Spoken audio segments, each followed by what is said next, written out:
Welcome, everyone, to the RLT Pivot Podcast. My name is Tracy, and I am here with my co-host, Dan Jansen, and we are so glad that you could join us again today.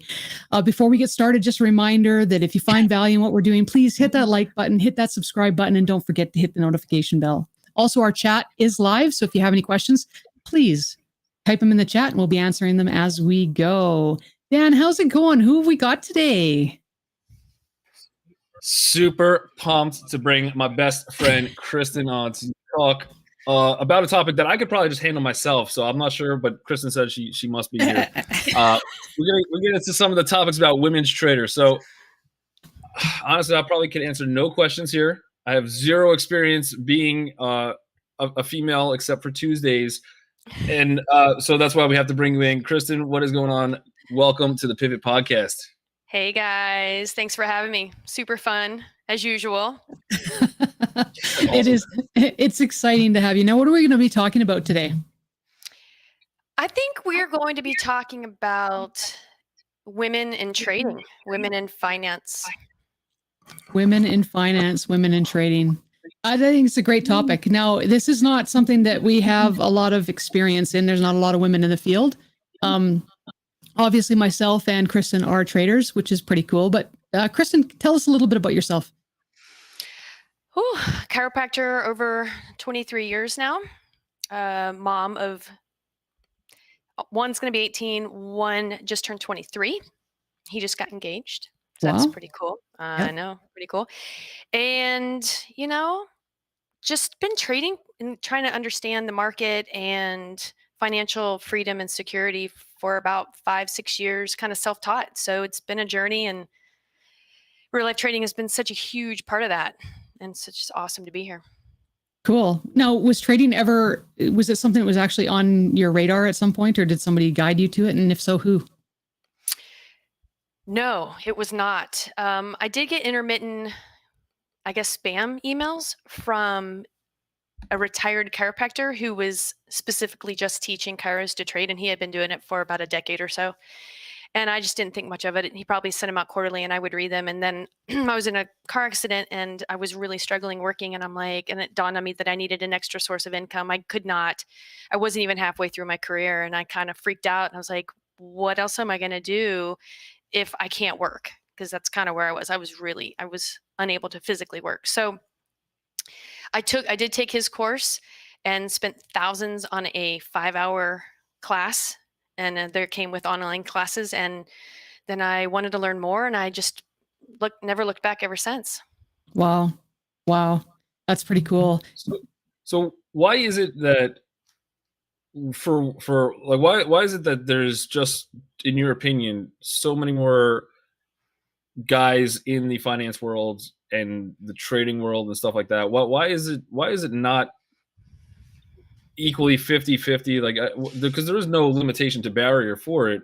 So what is that to you, that reason why, at least not yet, it's not an equal playing field yet? It's close. It's close. But if we go back to 1800s, 1900s, it was very, very few women. And those were the audacious ones. And they were kind of browbeaten. They were not looked greatly upon. They were kind of pushed down. And every once in a while, one would, help a male would, because it was kind of the good old boys club. It was all men. And so if you were a woman and you wanted to get into this, you probably, majority of the ones that were famous and have books and things written about them, it was maybe their father or it was an uncle. And so it was pushing against the grain. And I think as decades and generations have moved forward, it's okay, well, that woman has taught these couple women. And so it's just been a trickle effect. But I think like anything else, unfortunately, society-wise, it was just that kind of that uphill battle. And there was a lot of women that were just like, we're pushing through. And they had a couple men that kind of helped them and stood by them. So that's kind of probably where we are now. I think it also comes down to, for a long time, women weren't really working. They were at home, and this was kind of a business thing, not so much it's not because of a lack of capabilities. It really came down to the fact that women just weren't in the field of business. They weren't working. And I think that's taking a bit of a shift. But now, part of the histories that are happening within families is the men have a tendency of taking over the finances. And this isn't in every household, obviously, but it seems to be a consistent pattern. So just the women aren't learning about finances. They aren't thinking about finances. And because of that, it's just not coming up as an option even. That's my opinion. I never even thought that it was an option for me. It was my husband that said, "Hey, start trading." I said, "Oh, okay." He said I'd be good at it. Yeah. Yeah, I think it was, if I'm not mistaken, I think it was World War II that really, because anything before that time, it was primarily guys going out, they would work. You didn't even really see like the two jobs in one household, even by one person. Mm-hmm. So I think a few things have changed, and then a lot of the guys went off to war, and some women too, but mostly generally guys went to war, and then they kind of relied back on the women for, all right, well, we're in charge of the household now. And and then it turned out like women could actually do most of those jobs typically better than what the guys were doing. And I don't really see too much of a difference now. And we've progressed even in the last 10 years, like so much, like Kristin said, so many more women have come in. But women have like unique characters that guys just don't have. Like patience is absolutely one of them. Like when you're trading, patience is huge, and you also get a little bit more risk management. So like even from some of the mentor groups that I teach, I have women and I have guys in the groups, and like the women are just like the patience on them. You just want to like wait for the perfect trade, and it's almost a unique character that I've seen so many better women trader than guys traders. It's crazy. So I don't know what the correlate is between that, but it's so noticeable. Where like if there's more and more women coming into it, and the fact that they have people like Tracy and Kristin just to kind of take on as mentors of people that have done this before and just apply their own abilities to this, I think it's such a huge advantage actually to more of the women coming in. Yeah, absolutely. And I don't want to pigeonhole people because we're all different, right? And stereotyping isn't necessarily the best thing for us to do, but we definitely have, I think, more discipline, and maybe it's also our ability to multitask, because women have a tendency of being able to multitask better than men do. I'm not sure, but just listeners out there. I don't want to stereotype either, so I multitask. But no, actually, wait. Yeah, you're right. You're right. Yeah, never mind. You got me. Listeners, if you guys tell us what personality trait do you think is making you guys some of the better, like making you personally good at trading? Throw that into the chat. I'd love to hear what you guys have to say. But what are your thoughts on that as far as personality is concerned, Kristin?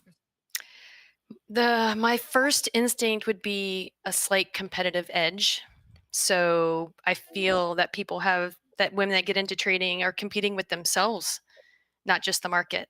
Mm-hmm. And then just there's so many women that are just gaining intelligence and gaining that those degrees in finance, and then it branches off through that. But definitely persistence.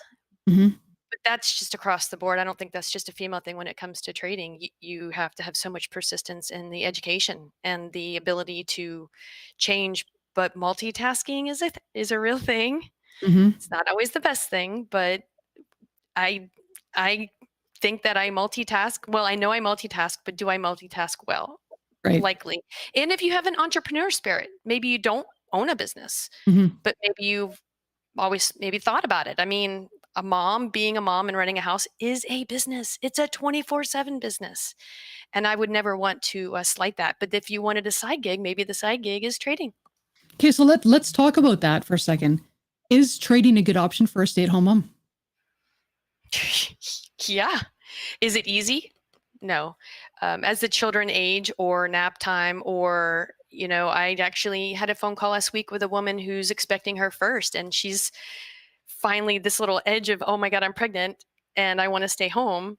Now I'm going to hurry up and rush through the online courses and read the books. And yeah, I'm like, digest as much as you can because you're getting ready to be sleep deprived. So it's, I think it is a real thing, but we have so many amazing full-time employee mothers in real life trading.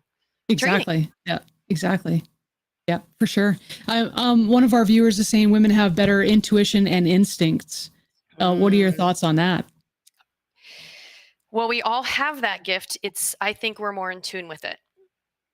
And we're more acceptable that we do what we all have it. So we try to work on being better at recognizing it. You know, I love what you just said there, because I completely agree. I see a lot of skill sets that men can have them too. I think that ours are just honed better. That's the difference. And that could possibly be because of our motherly instincts. I'm not quite sure, but it for sure it's honed a little bit better. What about lack of ego? The word that just ran through my head is testosterone. I think testosterone runs a little higher in the male gender.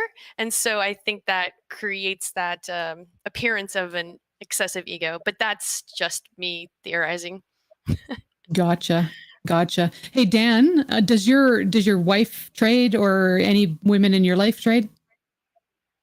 You're the only two women in my life that trade. Is the truth to that. But it's weird. I mean, you have, I mean, male or female aside, trading, it's not like everybody has the same. The weird thing is everybody has the same ability as long as you have internet connection. You spend the time, the dedication for the education, and learning to look at the charts. It's typically, I feel like most people, no matter who you are, come from like a background of necessity. Like you just, it just seems like something that people don't think about, where they hear the stock market as like, you know, all the, not even individual retail, but like just hedge fund people and the fat cats smoking cigars trading. Like you just have that like image of the stock market. So I think a lot of people get into the stock market because of necessity, whether you're going through a career change, if you are a female and you're having a baby or something like that. There's just those life change moments, or car accidents, or some physical health issue where you can't do the same thing that you were before. And then to me, that brings people into, I got to find something else, or there's got to be something else I could do. And then once people really figure out, well, I could actually trade, and it's not as hard, or just the image that I had was just completely wrong. And then what happens is that generation ends up now teaching the next generation. So I think you have more people that just come into it because, I mean, if you're in the construction field, maybe one of your parents was in the construction field. That's how you know about it, and that's what piqued your interest into it. So I think it's just one thing that just takes generation to generation. But so I don't know if it's really so much male or female, but it's the necessity. And as people come into their own and think of, well, what if I don't do my current career forever? What if I can't do it? What else am I going to do? And then you find out, you know, and there's a whole bunch of different options. But if you find out trading and it's something that you like and you can sit there and actually you're passionate about, then you can make a very good career from it. So I think that's more of the shift, as opposed to just more women have been getting into it, and it's been kind of now growing to other it's been opened up to more people. Absolutely. Just have the opportunity. So you used to work in a prop firm. Now I'm curious, yep. Were there any women that worked there? Zero. Interesting. Zero. Yeah, very interesting. About 14 years ago, 13, 14 years ago, zero women. It was a room of probably 15, 20 people just sitting there. We got computers, we're shouting out things, but not one female in the group. Yep. Be interesting to look into that and call that company and just say, just any girls yet? Just be interesting. Yeah. And then like, yeah, a girl owns the place now. Really? Are you serious? No, I have no idea. No, I haven't talked to him, but most likely, yeah, probably. Yeah, that's very cool. That's very interesting. So Kristin, you also work full time. So how do you manage running a business and learning to trade and actually trading? Well, I told myself if I was going to put money into this and risk my money, that I was going to treat it like another degree, like a college degree, more like a night class. So that's what I did. I did a lot of nights and weekends and lunch breaks. And then, you know, you're making friends through your trading group or the courses that you've taken. You typically have taken it with other students. So you're connected with them, and thank God for social media and, you know, cell phones where you could just text and call each other. But being self-employed, has its pros and cons, but with the pros with trading is if you want to day trade and you can create your hours around that, then you have that option. And if you cannot, and you're just working the 9 to 5 shift or something like that, you can swing trade, and that's 100% doable. And a lot of people find that the best route to go right out of the gate, mostly because you can get a lot of great education in that realm and quickly take, something in paper trade, obviously, in practice and learn, but then you're doing more of an evening short amount of time and then deciding on your trades, and you can, and then learning to set them up and things like that. So I think if people say, well, I work full time and I can't trade, I think that's 100% inaccurate. Right. Exactly. Now, given your journey so far, knowing what you know now, as far as being part of real life trading and where you've come in your journey, would you have done anything differently? And would you encourage others to do something that might help them along their path a little bit better? Wow. Well, it's much more prevalent now, but everything's on YouTube. The issue is you have to trust those people on YouTube. Mm-hmm. So when you see people giving stuff away for free, like Jerremy does with real life trading, and the passion that the mentors have, and when you get to know these people, then you feel comfortable. It really is kind of scammy out there. And so I think you really just have to be careful and follow your intuition, since we were bringing it up earlier. But that's probably the best advice, is decide, be very careful on who you pick to learn from. Right. Exactly. Okay. That's perfect. We do talk a lot about, as new traders come in, what to learn from the markets and things like that. How long have you been trading for? Well, I started with swing trading and then I've been adding day trading. So swing trading started about 5 years ago. And then as I was getting confidence in that, I said, okay, well, I'm going to try to adjust my day schedule and cut out hours here and there to basically learn to day trade. And then I was day trading options and stocks. And then I said, okay, well, I like this, but this really, I was called into the futures realm. And so sometimes I'm like, is futures really where I really want to be? And I'm not going anywhere. I really do like day trading the futures. So from about 5 years total under your belt. And then the last 2 years, probably the futures. So instead of what you learn from the market, what do you think the market has taught you about yourself? That I'm competitive. I probably you knew that going in. Knew that. I probably already knew that one. It is literally, and it's funny because I remember hearing other people talk about how the market will teach you to have more patience. I see it in other realms of my life for sure. I was probably a slightly impatient person there for a bit, but I'm definitely better at that. What else has the market taught me? I guess the market in itself, you have to learn that it's constantly changing and you have to be willing to change.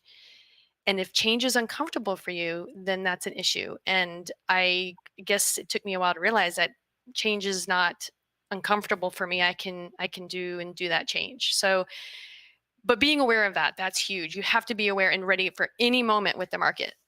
So it's interesting. Nimble. It's interesting because the markets, I think, take there's a bunch of different characteristics that make you successful in the markets. One of them is being able to take a risk. You have to be able to do that. Some of it's patience, some of it's multitasking. And I think the markets, because I love the question, Dan, I think it's a great question. And I think what ends up happening is the markets draw out what our weakest attribute is and forces us to face that. And if we want to get or become successful in that field, we have to become better at those weaknesses or those parts. So for me, for instance, I hate taking risks. And in order to become successful, I had to learn how to overcome that and become more of a risk taker. Patience isn't an issue for me. That's not something that I needed to learn. I can do that quite well. So I thought that was really interesting what you said. And I love the question. Excellent. So now that off my checklist. I was going to say risk taker. I always thought if you can jump out of a plane, you're probably a risk taker. I've never jumped out of a plane. I think the one thing that you touched on, though, in the answer of it is that you're flexible. Like, you have the ability to be flexible, right? So, I mean, you could probably pinpoint other parts of your life where you're like, well, yeah, I was able to adapt and change. Where and maybe that is a little difference of just the women's nature as opposed to guys' trade. Like, a lot of guys I know, they're just very stubborn, right? I'm thinking specifically one trader right now that just constantly just does the same thing over and over again, and like it's just so hard for him to just adapt with either the market or the changes, or to really take the concept. He's just like, well, I made money doing this once, I'm just going to keep banging my head doing it, and he's not crushing it. But I think you do need, I mean, obviously patience to wait for the trades, to let the trades develop, and once you're in it, to see it through. But then also kind of being able to say, all right, well, the market's down today, or this looks a little bit different about this stock, and like the market has its own kind of intent with it. It's got its own ability to adapt. But if the trader's not adapting with it, it becomes very tough to make the money. So I think that was a good point as far as like the stubbornness of it. Because if you're very stubborn in the market and you're just if you're stubborn, you better be patient, because you could still be stubborn and make a lot of money in the market, but you better have the patience to just not trade for a long time until the market gives you what you're looking for again. So I like that. So what I know you went to the futures field. Why futures over? Like, what do you love so much about futures? Like, why not just do everything? I think I like the speed. I like the separation of the difference between the NQ and the ES and the Russell. They're like three different types of children that are sporadic, but in different ways. And then learning that and there's no Greeks. So when I was trying to learn to day trade with, options, that theta and everything starts to kill you, and you got to know what you're doing with the delta and everything. So I just found that the word easier isn't, I would hate to use the word easier with learning to trade futures, but it's maybe just not as complex, or maybe it just resonated with me better. Honestly, that's probably what it was. But, I was a newbie learning to trade in a chop situation like this year is. And then those people that learned to trade in like nothing but up in, 2020, and now they have to adapt to the chop now. You never stop learning in this field, and you have to remember that. Mm-hmm. Exactly. That's perfect. Now, do you think that the futures, because you can focus on one thing, the way I look at it is futures, you have 3 or 4 kids, you get to know them really well. The stocks are more like you've got a revolving door of children coming through that you don't really understand who they are, and you don't get to know them very well. So there's a surface level that you can really, I guess, dig deep into. But the futures, being able to focus on the one stock and get to know it really well, do you think that that's helping you with that? Is that one of the reasons that leads it to you? Yeah. I believe so. I mean, I keep the Russell and ES and NQ up. I watch them, and they all move in their own way. And so the people that just look at ES, I've just never been that person that's looking at one. And I think it's sometimes I just tell myself that, well, if Russell's diving and ES is flying, sometimes there's a correlation and one will start halting. But I'm not going to say that I just look at one, because I look at all three and I will trade all three. But you get to know all three of them. Yeah. And you got to know all three pretty well. So that's pretty cool. Also the ability for you to trade after hours, because you obviously run a business which is open from 9 to 5, Monday to Friday, right? Yeah. I tried to do that, but a lot of the action starts happening when I'm starting to fall asleep. Those people that are out west and in the California coastline and everything, they're still chatting it up and having a good time in the evening. And by the time I've worked a full day here or something, I'm like, been there, done that. I'm usually snoozeville because it's so fast in the mornings, right? Between like 8:30 Eastern until like 11. It's pretty fast, especially when you're trading during COVID days. Absolutely. It was so fast. And then you switch to try to trade at night and you're like, you got your laptop up and you're like, I'm going to place this. I'm going to walk away now. That's funny. I do want to touch on something. Jonathan Wage here, he put in the chat that when I talk about stocks, my wife's eyes roll in the back of her head. and I haven't been able to get her interested. Now, you know, as much as I'd like to say the stock market is for everybody, that would be completely inaccurate. I have no interest in building cars for a living, but I love the stock market. So everyone has their own interests and their own skill set that make them suitable for this. And it isn't just because, you know, it's not for every stay-at-home parent. It's not for everybody that's looking for a side hustle. Dan, your wife, is she interested in what you're doing? Is there something that you can do that would, you know, kind of engage her a little bit more? Like, how do you attack that? 0%. Like, can we go less than 0%? Wow. No, but I mean, I have. She just the one thing when it comes to trading, like you said, it's not for everybody. So I wouldn't encourage anybody to trade the markets if they're not passionate about it. I'd encourage anybody to try the market to see what it's about, because I think there's that element of lack of education of getting into it, or just the perceived notion as to what the market actually is.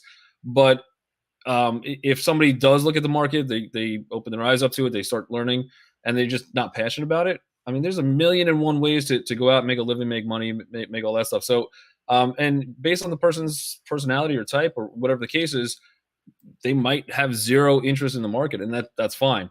No, she's not very interested in the market, but I've gotten into more like investing and just so she's building out the long-term portfolio, which is, I mean, phenomenal for me to see. But then she gets the better stocks than I do, and I'm like, this is annoying now. So what are you gonna do? She's a better trader without even trying. That's more than 0%.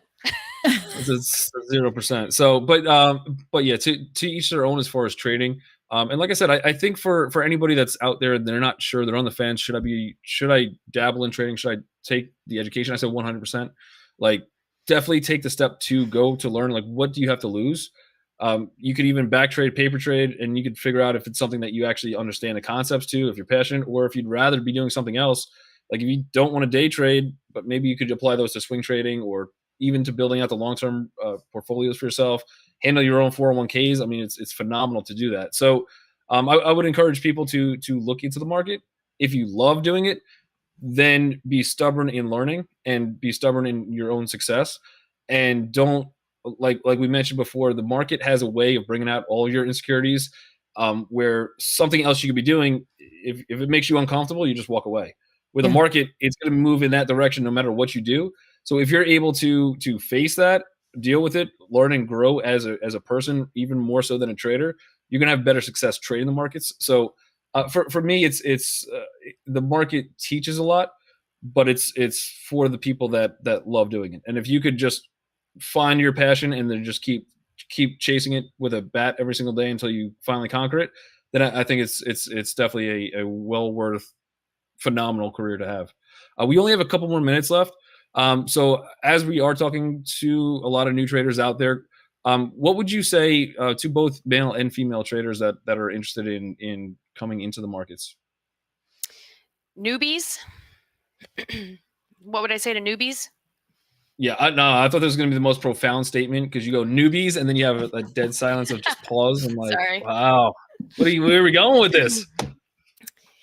Well, here's the thing. I mean, while you were explaining that, all that stuff leading up to that question, I was just thinking that you find out if you really like it or are passionate about it once you try it, once you start learning. You don't know until you start doing it. It was like me moving out west and learning to play hockey. I'm like, I don't know what I'm doing. Everybody else is having a good time. I'm going to try this. Fail miserably. Floridian learning to ice skate with all these people from Colorado. But I fell in love with it and became passionate about it and just took off. So I think it's like anything else. You don't know if you're any good at it until you go in. And then definitely back to surrounding yourself with the right people. Absolutely. Reach out to us. Email us, call us. Yeah, for sure. Take us home, Dan. All right. Well, yeah, man, I do want another hour and a half of Kristin here, so we're gonna have to bring her back. But to everyone out there watching, thank you for tuning in each and every single week. We are live 4:15 to 4:45. If you have not checked out Real Life Trading, go to reallifetrading.com. Kristin, appreciate having you on the Pivot Podcast, and you better come back. Tracy, awesome hosting again with you guys. If you guys have not, man, we need some more thumbs. Give that thumbs up. Give that like button. Subscribe to hear all of the future incredible content. Make sure you get notified to all that. And we'll see all of you guys next week. Take it easy, guys. Bye.